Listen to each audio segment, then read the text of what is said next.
Get ready for the dictation. Dictation will start in 5 seconds. Start.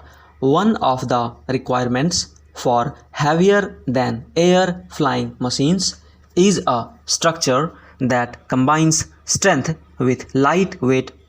This is true for birds as well as planes. Birds have many physical features besides wings that work together to enable them to fly. They need lightweight, streamlined, rigid structures for flight. The four forces of flight, weight, lift, drag, and thrust, affect the flight of birds. The shape of a bird's wing is important for producing lift. The increased speed over a curved, larger wing area creates a longer path of air. This means the air is moving more quickly over the top surface of the wing, reducing air pressure on the top of the wing and creating lift. Also, the angle of the wing deflects air downwards, causing a reaction force in the opposite direction and creating lift. Larger wings produce greater lift than smaller wings. So, smaller winged birds and planes need to fly faster to maintain the same lift as those with larger wings. Wing loading tells you how fast a bird or plane must fly to be able to maintain lift.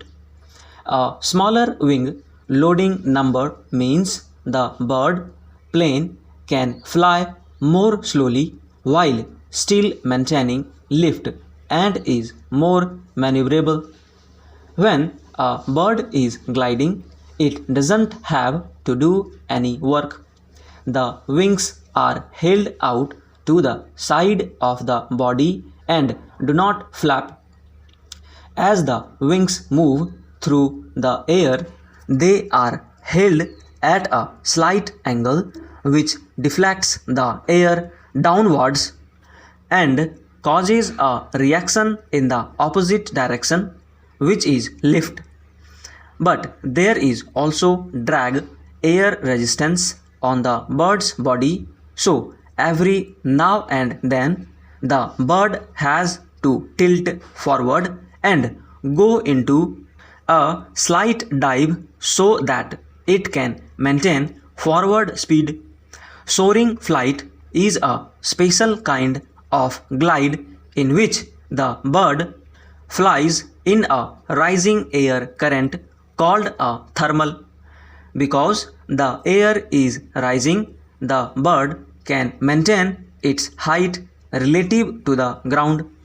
The albatross uses this type of soaring to support its multi-year voyages at sea. Birds' wings flap with an up and down motion. This propels them forward. The entire wingspan has to be at the right angle of attack, which means the wings have to twist and do so automatically with each downward stroke to keep aligned with the direction of travel. A bird's wing produces lift and thrust during the downstroke. The air is deflected downwards and also to the rear. The bird reduces its angle of attack and partially folds its wings on the upward stroke so that it passes through the air with the least possible resistance. The inner part of the wing has very little movement and can provide lift in a similar way to gliding. Birds obtain thrust by using their strong muscles and flapping their wings. Some birds may use gravity, for example, jumping from a tree to give them forward thrust for flight. Others may use a running takeoff from the ground. Wing loading looks at the relationship between mass and wing area given in kilograms per square meter of wing surface area. Low wing loading refers to birds and planes with comparatively low mass and large wings. They can take off and land at comparatively slow speeds and are good for gliding or slow flying. They are also more efficient because less thrust is needed to keep them flying. Flyers with high wing loading have comparatively large mass and smaller wings. A heavily loaded wing is more suited for higher speed flight because smaller wings offer less drag. Flight will also be smoother because the smaller wing is less affected by turbulence. Wing aspect ratio compares the length of a wing with the width. High wing aspect ratio indicates long, narrow wings, while low aspect ratio indicates short, wide wings.